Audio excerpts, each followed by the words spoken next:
Hey everybody, welcome back to Red Ranch. Today we're going to be cutting up some Indian rosewood on the sawmill. This is beautiful stuff. We got some miscellaneous logs here. Some of it's actually Burmese rosewood, some of it is Indian rosewood. The rosewood is mostly made into fine furnitures or guitars. I like to make I'm not that articulate and I can't make a guitar. Takes a lot of precision, but I like to make tables out of it and little charcuterie boards, crafts, and everything else. So these are perfect size for all that stuff. They'll have a nice little live edge on them, and this one's got a pretty cool little knot. Curious to see what that'll look like. Oh, and they're probably, 4.5, 5 feet long. And I've got some bigger logs that I have already cut up. All that stuff is already kiln dried and ready to go, but these logs have just been kicking around for a while, and I figure we might as well just make a video out of it and cut it up and see what's inside of them.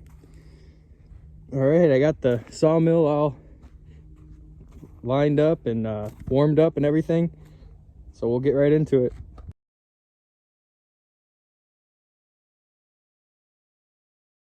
All right, as you can see, this is a normal for smaller sawmills. If you got knots and everything else on the sides of your logs, you're gonna have to trim them off. So I just gotta nip that real quick.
And as you can see, all of those boards came out of that one little branch. Let's spray them off and see what we got for a big reveal. Beautiful spalting action. Got a couple of blues. Normally, when this tree is first cut down and you cut the stuff up on the sawmill, you will not get those blue hues in the grain right there in the sapwood. Since this has been sitting for a little while, it gives it a little characteristic into the grain there. So it just turns out gorgeous. And I mean, look at this stuff. This stuff is just absolutely amazing. It's definitely a little bit underrated.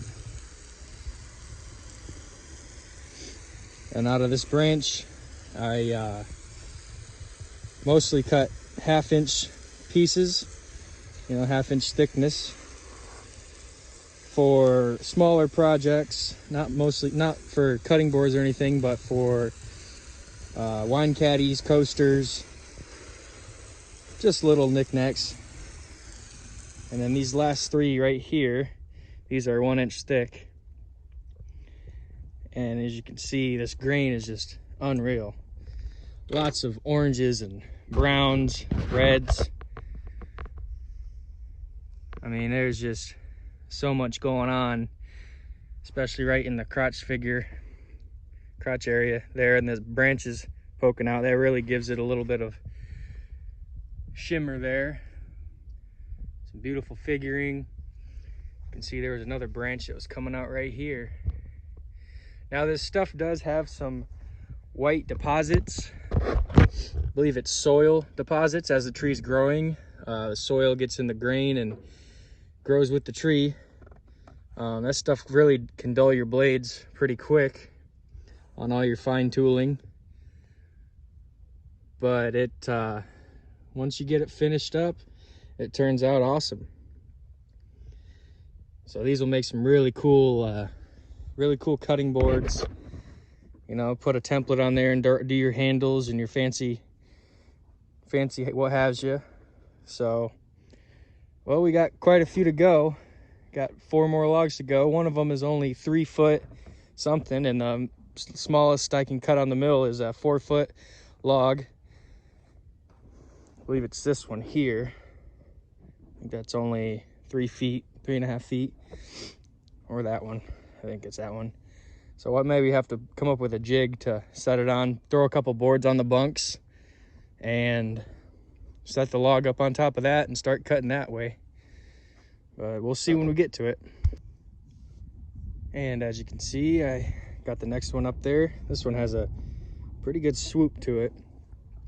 I'm gonna cut that flat first, and then we'll flip it over and we'll get some really cool pieces that have live edge 3/4 of the way around. And that'll be awesome for charcuterie boards with live edge on them, you know, all the way around, and maybe a small little couple of end tables or something. But we'll see when we dig into it.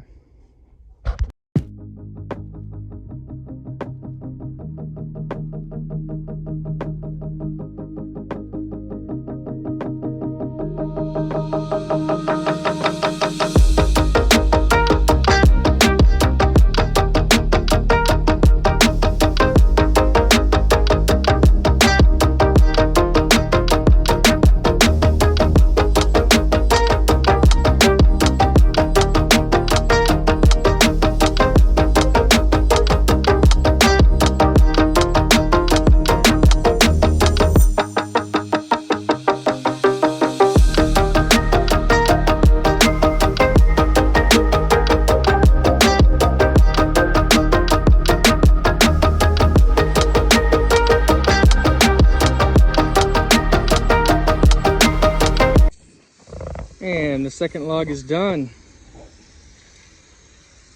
And as you can see, there's beauty in one branch.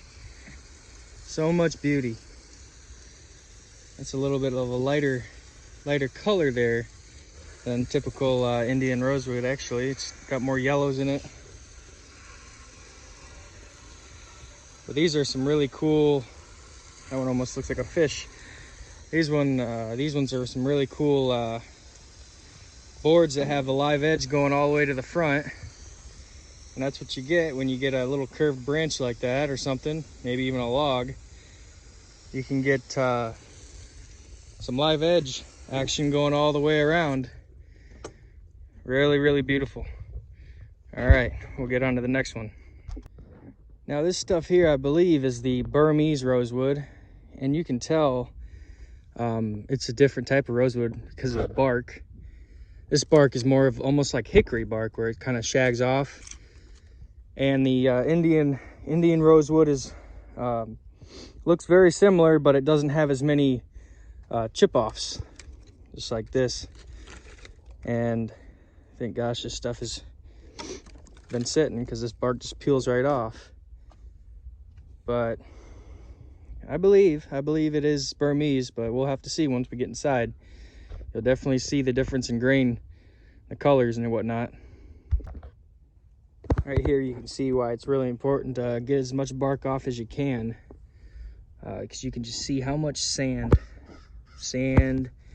all this sand, clumps of sand. And that stuff just hides behind the bark, and it dulls the crap out of your blades really quickly.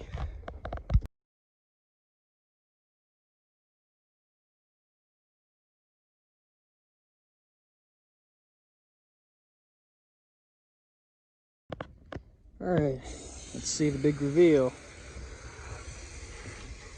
Yeah, well, let's see. No, this is just regular Indian rosewood, actually.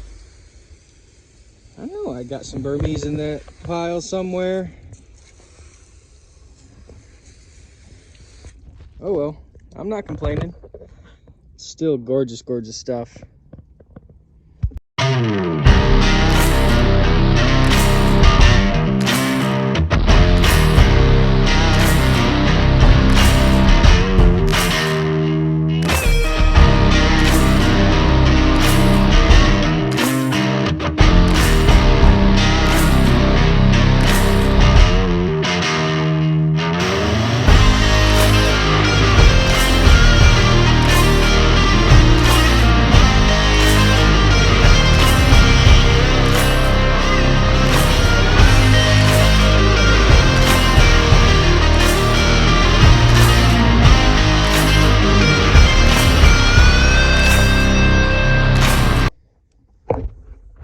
if you could tell in the last couple cuts when I was cutting this up, but my blade was dull.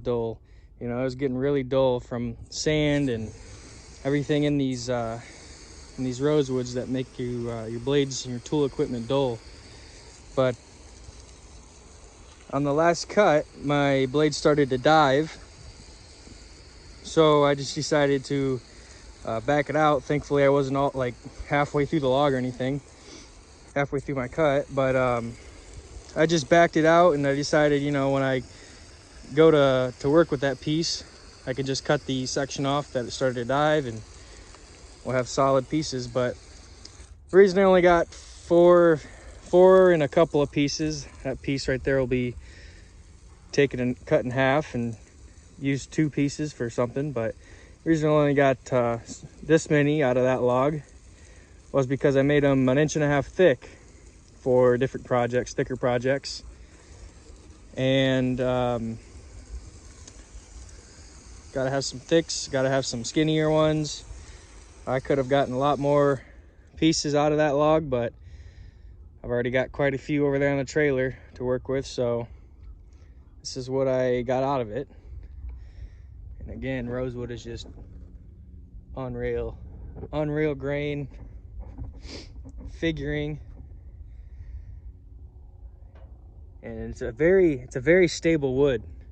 I've worked quite a bit with it, and you know, live edge tables and whatnot, little coffee tables, and the stuff, it just stays flat once you get it dried properly and cut and flattened. It stays very flat, and that's why they love it for instruments, for necks of guitars and the bodies of acoustic guitars and everything else. It's because it's a very stable wood. It's beautiful nonetheless. It's good for quite a bit. Fine little pieces, you know, handles and trim pieces and whatnot. It doesn't tend to warp quite a bit or anything like that. So it's the best of both worlds. The only thing about it is that you gotta be careful when working with it. Be sure to wear a mask around it, because it can spring up some reactions. But other than that, I love the stuff. Beautiful.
This is what I was talking about here. This is Burmese.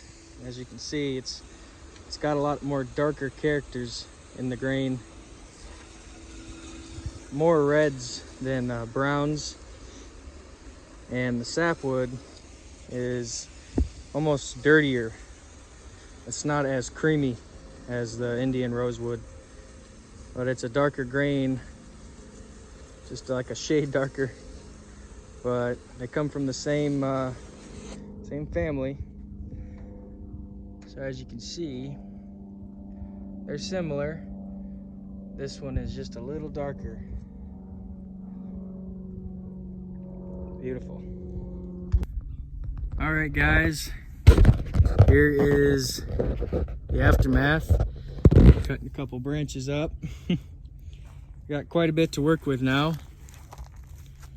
All right, I'm all set for the day. I'm going to get something to drink and something to eat. And if you like this video, feel free to subscribe and like and comment. I'd like to see what you guys think I should build with this stuff. All right, thank you.